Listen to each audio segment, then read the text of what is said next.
गाजीपुर जिला सहकारी बैंक के बैठक में आज गाजीपुर के सहकारिता राज्य मंत्री जेपीएस राठौर मुख्य अतिथि के रूप में शामिल हुए। इस दौरान जिला सहकारी बैंक और भारतीय जनता पार्टी के कार्यकर्ताओं के द्वारा उनका भव्य स्वागत किया गया। वहीं जिला सहकारी बैंक गाजीपुर सहित 16 जनपद जो घाटे में चल रही थी, लेकिन मौजूदा समय में वह लाभ में पहुंच गई है। इसको लेकर सहकारिता राज्य मंत्री जेपीएस राठौर ने क्या बताया, आइए जानते हैं। इस दौरान मंत्री जेपीएस राठौर ने अखिलेश यादव पर तंज कसते हुए कहा कि ब्राह्मणों का श्राप न लग जाए, इसको देखते हुए अखिलेश यादव ब्राह्मण महासम्मेलन का आयोजन कर रहे हैं। इसके अलावा उन्होंने सहारा इंडिया के जमाकर्ताओं को लेकर यह बड़ी बात कही। जी, जब से सहकारिता मंत्री बने केंद्र में, तब से सहकारिता ने एक आंदोलन का रूप ले लिया है। आपको ध्यान में होगा कि 1 सितंबर से लेकर 30 सितंबर तक हमने उत्तर प्रदेश सदस्यता अभियान चलाकर लगभग 30 लाख नए सदस्य जोड़ने का काम किया। 70 करोड़ रुपया प्रदेश भर में शेयर कैपिटल भी इकट्ठा हुआ। अकेले गाजीपुर में भी 51,000 से ज़्यादा सदस्य बने और 1,17 लाख रुपया शेयर कैपिटल के रूप में भी इकट्ठा हुआ, जिसके कारण ये जिला सहकारी बैंक सेक्शन 11 से बाहर हो गई है। शेयर कैपिटल अच्छी पर्याप्त मात्रा में इनके पास हो गया है। जिला सहकारी बैंकों की स्थिति ये थी कि 16 जिला सहकारी बैंक प्रदेश की डूबी हुई थी, उसमें गाजीपुर भी एक थी।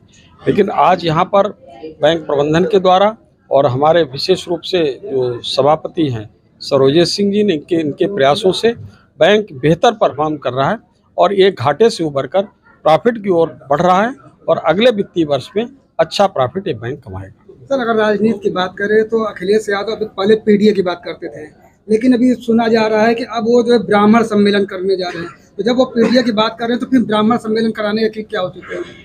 अब वो अखिलेश जी से ही पूछिए कि उनको लगता है कि मतलब उनको कोई ब्राह्मण श्राप दे देंगे, तो उस श्राप से बचने के लिए, उस मुक्ति के लिए एक आंदोलन, वो अपना एक ब्राह्मणों का एक कार्यक्रम कर रहे हैं।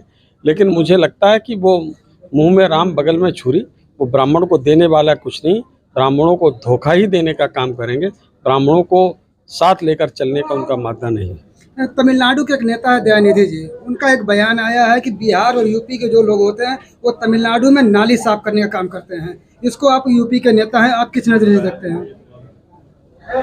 अब ये क्षेत्र के आधार पर राजनीति करना ये ओछी मानसिकता को दर्शाता है और जो बहुत कमज़ोर नेता हो जाता है वो जाति और क्षेत्र की बात करता है। भारतीय जनता पार्टी सभी क्षेत्रों में और सभी प्रदेशों को, सभी जाति वर्ग के लोगों को हम साथ लेकर चलना चाहते हैं। माननीय प्रधानमंत्री नरेंद्र मोदी ने कहा कि सबका साथ, सबका विकास, सबका विश्वास, सबका प्रयास। तो सामूहिक विश्वास के साथ सामूहिक विकास के मॉडल को हम आगे लेकर चलना चाहते हैं। सबका जब प्रयास होगा तभी देश आगे बढ़ेगा और वो उनकी बातें उनको मुबारक।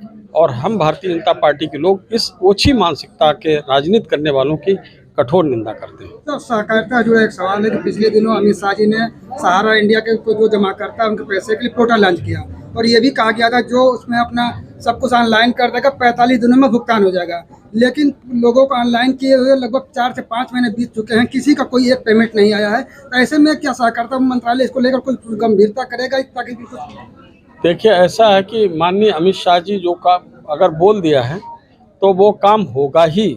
कभी कभी कोई न कोई वजह से व्यवधान आ गया होगा तो भले ही ना थोड़ा समय लग जाए, लेकिन माननीय अमित शाह जी ने अगर कोई बात बोली है तो निश्चित रूप से वो होकर रहेगी। जैसे माननीय नरेंद्र मोदी जी कहते हैं कि मोदी ने कोई गारंटी दी है तो उस गारंटी को पूरा करने की गारंटी है। माननीय अमित शाह जी ने भी कोई बात कर दी है, कह दी है, तो वो भी पूरा होने की गारंटी है। किसी को निराश नहीं होना पड़ेगा, सबको पैसा मिलेगा। धन्यवाद। सहकारिता के कार्यक्रम के समाप्ति के बाद सहकारिता राज्य मंत्री जेपीएस राठौर अपने बीएचयू पढ़ाई के दौरान के मित्र अजय शास्त्री के आवास पर पहुंचे और उनके परिजनों से मुलाकात भी किया। सहकारिता का मतलब ही रहता है कि सबको साथ लेकर चलना।